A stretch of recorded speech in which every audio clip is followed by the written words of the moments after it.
Hello दोस्तों, मैं doctor Narpat Solanki Bangalore से। अभी काफ़ी दिन से मेरे पास बहुत सारे कॉल आ रहे हैं और ये पूछ रहे हैं ब्लैक फंगस, वाइट फंगस और इसके बारे में जो लोगों के अंदर घबराहट है उसको देखते हुए मैं ये वीडियो बना रहा हूँ।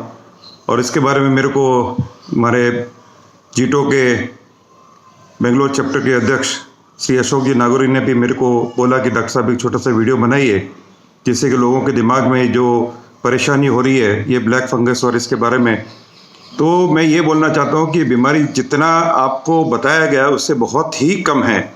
इसमें कोई घबराने की ज़रूरत नहीं है और ये कोई नई बीमारी नहीं है।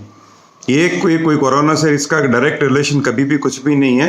ये क्या हुआ है कि ये मीडिया ने जो भी टीवी के ऊपर है या अपने न्यूज़पेपर में देखते हैं वो लोग एक टीआरपी के चक्कर में इतनी सारी इसने हवा खड़ा कर दिया है। मैं ये नहीं कहता कि बीमारी नहीं है, बीमारी है। जब मैं पढ़ता था आज से 35 साल पहले की बात कर रहा हूँ कि तब भी ये बीमारी होती थी और ये बीमारी ऐसी है कि किसी एक से दूसरे में कभी भी नहीं जाती है। और ये बीमारी किस में आती है उसके बारे में मैं आपको थोड़ी सी जानकारी देना चाहूँगा।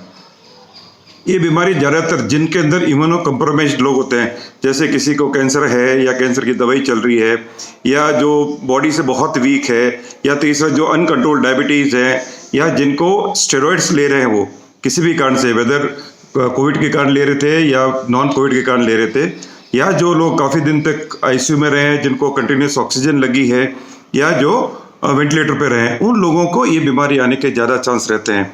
बाकी नॉर्मल पॉपुलेशन में चांसेस मैं बोलता हूँ कि लाख में एक भी नहीं है कि 10 लाख में भी एक नहीं है, क्योंकि नॉर्मल में बीमारी आती नहीं है। ये एक्चुअल में ये फंगस, ब्लैक फंगस जो भी बोल रहे हैं, इसका मेडिकल नाम है वो है म्यूकोमाइकोसिस। और ये ब्लैक और वाइट ये दोनों का आपके चक्कर में पड़ने की जरूरत नहीं है। ये डिफरेंट वेराइटीज़ है, वेरिएंट्स हैं जो एक ही फंगस के अलग अलग होते हैं। जो फंगस जो क्या होती है कि जैसे अपने ब्रेड होती है या रोटी बड़ी है, बासी रोटी होगी, 1 या 2 दिन के बाद में अपन देखते हैं उसके ऊपर जो फंगस आ जाती है, उसको फूलन बोलते हैं अपन।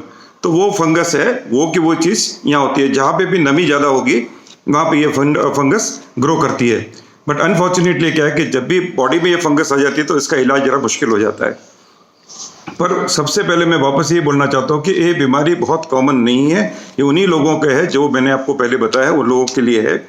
और क्या होता है कि जब भी कोई भी आदमी ज़्यादा दिन तक कंटिन्यूस ऑक्सीजन पे रहा तो आपने देखा होगा कि जब भी जो ऑक्सीजन आती है एक बॉटल के थ्रू जिसमें पानी भरा होता है उसके थ्रू आती है, वो ऑक्सीजन को वेट करने के लिए, ह्यूमिडिफाई करने के लिए रखते हैं, क्योंकि ड्राई ऑक्सीजन शरीर में हम नहीं ले सकते, उसमें थोड़ी सी नमी होनी चाहिए। तो भी क्या होता है कि कंटिन्यूसली लेते लेते जब नमी ज़्यादा है और उस बॉटल में पानी अगर कोई कारण से इन्फेक्ट हो गया है या ट्यूब इन्फेक्ट हो गई है या 5 से 7 दिन 10 दिन तक अपन को ऑक्सीजन चली और ऑक्सीजन ट्यूब साफ नहीं की, तो उसमें कभी कभी ये जो फंगस है वो उसमें आ जाती है और वो नाक में जाती है। सबसे पहले फंगस नाक में ही जाती है, कि मुंह में वगैरह में डायरेक्टली नहीं आती है। जो मुंह में है, जो थ्रश बोलते हैं मुंह में आती है उसके, वो केसेस अभी बहुत कम है। तो ये क्या है कि जब एक बार नाक में आ जाती है तो वहाँ पे इसकी एक परत बन जाती है। परत बन के धीरे धीरे ग्रो करते करते करते सबसे पहले साइनस में पहुँचती है, नीचे जाओगे तो दांतों के अंदर, जबड़ों के अंदर उधर चली जाती है, ऊपर जाओगे तो आँख आ जाएगी और उससे भी ऊपर चढ़ गया ये तो फिर ब्रेन में चला जाता है। बट इसकी प्रोसेस बहुत स्लो है।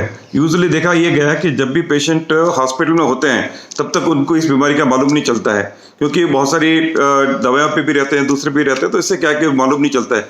जब वो घर आ जाता है एक बार आदमी, जो जैसे मैंने वापस मैं आपको ये रिपीट करना चाहता हूँ कि जो लॉन्ग टर्म ऑक्सीजन पे रहे हैं, इम्यूनो कम्प्रोमाइज्ड है, जो स्टेरॉइड के ऊपर ज़्यादा रहे हैं और जिनकी बॉडी इम्यूनिटी बहुत ही कम है, उन लोगों में कभी कभी क्या होता है कि जैसे नाक से थोड़ा खून आना या ब्लैक कलर का पानी आना या थोड़ा यहाँ पे नाक के आसपास में दर्द होना या आँख के ऊपर दर्द होना, ये कॉमन चीज़ है। तो उन लोगों को अगर कुछ है ऐसा, तो अगर कोई आदमी लॉन्ग टर्म तक आईसीयू में रहा है या कंटिन्यूस ऑक्सीजन पे रहा है तो उनको मेरी तो यही सलाह है कि वो हर 5-7 दिन में एक बार जाकर के अपने ENT सर्जन को दिखा दे। वो अपने एंडोस्कोपी से इसको देख लेगा कि कहीं फंगस की ग्रोथ तो स्टार्ट नहीं हुई है तो उसका ट्रीटमेंट आसानी से कर सकते हैं।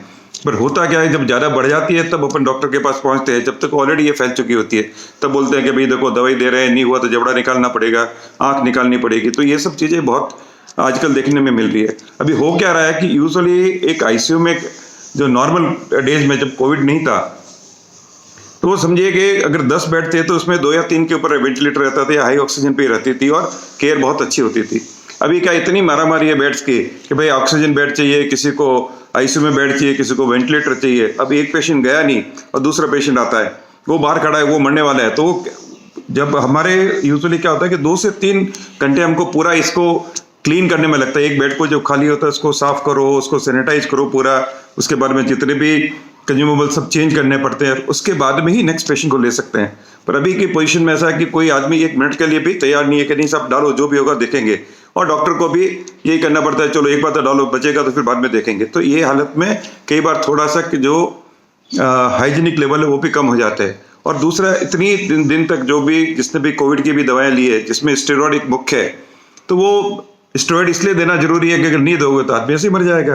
नहीं मर गया तो उसको फिर क्या कर सकते हो। तो इसलिए स्टेरॉइड इज लाइफ सेविंग। तो मैं ये नहीं कहूँगा नहीं स्टेरॉइड नहीं लेना चाहिए, ये जजमेंट है डॉक्टर का भी। इसको लगेगा कि भाई इन्फ्लेमेशन ज़्यादा है तो उसको दबाने के लिए सिवाय स्टेरॉइड के कोई लेना देना कोई दूसरी दवाई है ही नहीं, तो ठीक है स्टेरॉइड लेंगे। पर स्टेरॉइड के बाद में जो इसके साइड इफेक्ट आ रहे हैं उसके लिए आप 4-5 दिन में या 7 दिन में एक बार जाके अपने ENT सर्जन को, डॉक्टर को दिखा दो कि भाई मेरे को कोई ऐसी प्रॉब्लम तो नहीं है, या आपको कोई सिम्टम है कि जैसे मैंने आपको 4-5 सिम्टम बताए थे कि वो सिम्टम है तो आप उनको जरूर दिखाइए। पर इसमें जो percentage of the infected patient with mucormycosis इस बहुत ही कम। 1000 में से अगर 1000 आदमी आईसीयू में एडमिट हुए हैं तो 4 या 5 को ही हो सकता है। और ऐसा नहीं कि 5 को हो गया तो उनका पूरा खत्म हो जाएगा, उसमें से काफ़ी बच भी जाते हैं। पर अनफॉर्चुनेटली क्या है कि इसकी जो दवाई अभी अवेलेबल है वो एम्फोटेरिसिन भी है, जो लाइफोलाइज्ड होती है वो ही अभी तक अवेलेबल है।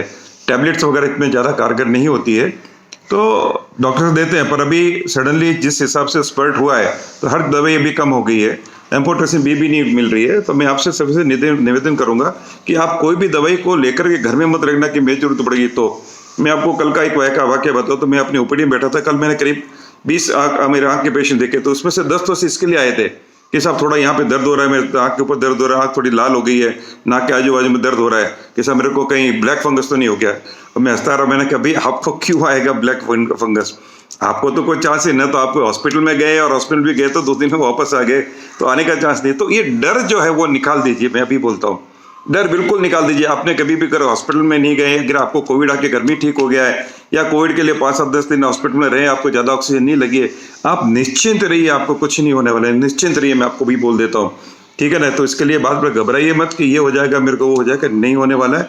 मैं आपसे फिर एक ही बात निवेदन करूंगा कि आप ये म्यूकोमाइकोसिस का दिमाग से निकाल दीजिए। मीडिया जो बता रहा है, कभी व्हाइट बता रहा है, कभी ब्लैक बता रहा है, मेरे को तो लगता है कभी ये पिंक और ब्लू भी ले आएंगे। इनको कुछ न कुछ मसाला चाहिए वो दे रहे हैं। मैं ये नहीं कहता कि वो गलत कह रहे हैं, पर वो आउट ऑफ प्रोपोर्शनल चीज बता रहे हैं, उनके लिए कोई नई चीज होगी। अरे भाई तो बहुत पुरानी बीमारी है और every hospital knows about it कि भाई जब भी लॉन्ग टर्म में है तो म्यूकोमाइकोसिस ये कॉमन सुपरएडेड इन्फेक्शन बोलते हैं, बोलते हैं सुपरएडेड इन्फेक्शन है ठीक है, मानते हैं। पर इसका ट्रीटमेंट भी अगर सही से टाइम से हो जाता है तो अच्छा है। पर कब जब बहुत ज़्यादा लेट हो जाता है तो एक बात एक अलग है। और जैसे मैं बोला कि लाखों में से एक होता है, आप क्यों डरते हो, तो मैं आपसे फिर भी निवेदन करता हूँ कि प्लीज़ आप इसको घबराइए नहीं, जो भी है आप आराम से रहिए। अगर आपको बहुत दिन तक आप आईसीयू में रहें, आप 4-5 दिन में डॉक्टर साहब के पास जाइए, अपने ENT वाले के वो क्या बोलते हैं, या आँख वाले डॉक्टर आँख की प्रॉब्लम तो आँख में जाइए, और आपको कोई तकलीफ नहीं आने वाली है, मैं आपको अभी भी बोलता हूँ। Thank you very much.